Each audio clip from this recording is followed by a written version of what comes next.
Here are two really big things. Driving, taking away the car keys, and bringing an outside caregiver into the house. Let's deal with the driving thing first. I mentioned earlier that the doctor, whoever diagnosed your loved one, is required to notify the DMV. The DMV then is required to bring that person back in to be tested, both the written test and the driving test. Do not assume that they won't pass that test.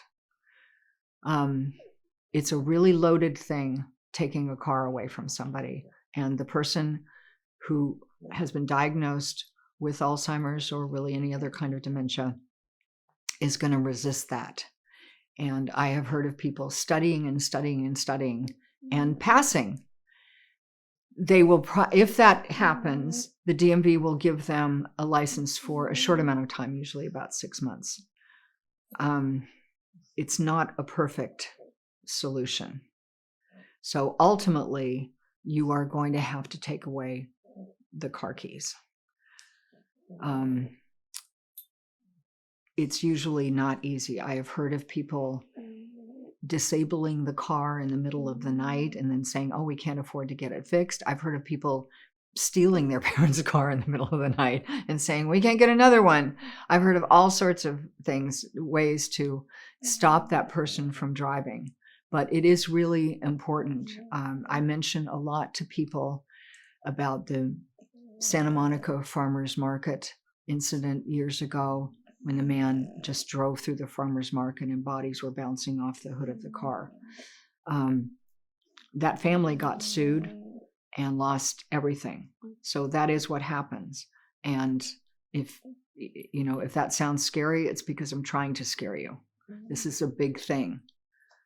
Someone who has dementia really can't think expansively about everything that you need to think about when you're driving a car, right?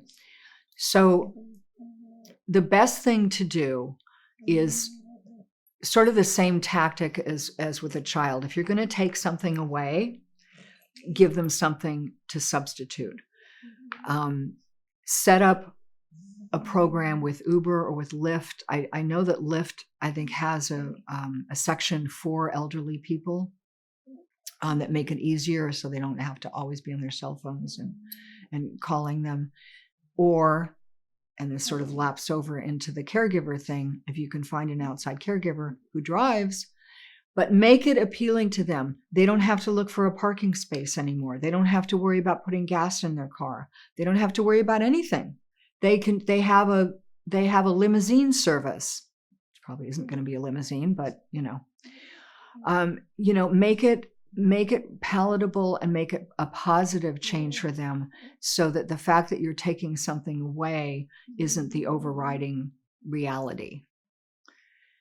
The other area of resistance is bringing an outside person into the house. And same as with driving, you want to couch it as not something negative, not something that you need care, you need to be watched. Because that person is still emotionally aware that they don't want to feel like they're losing their minds, right? They want to feel that they can still take care of themselves. So I want to bring someone into the house so that to help me, because I can't always come over here. I'm going to be really busy now. So I want someone here to help you out.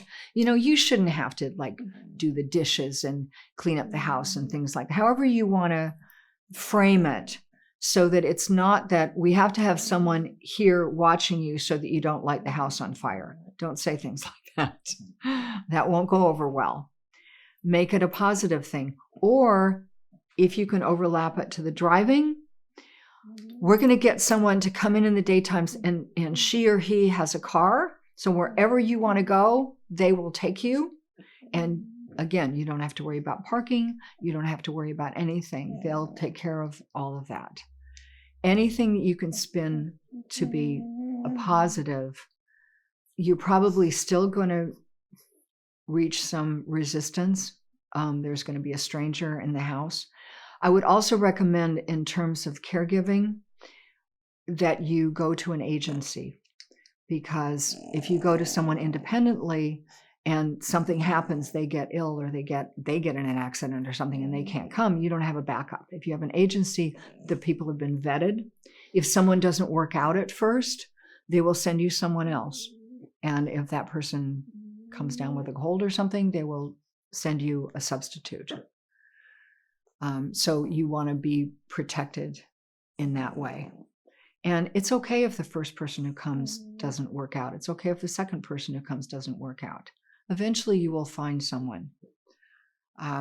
There have been really dramatic things that I've heard of the patient locking the doors and not letting the caregiver in.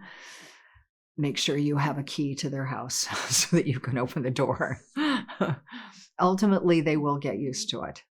People always get used to it eventually, but there might be some rough waters at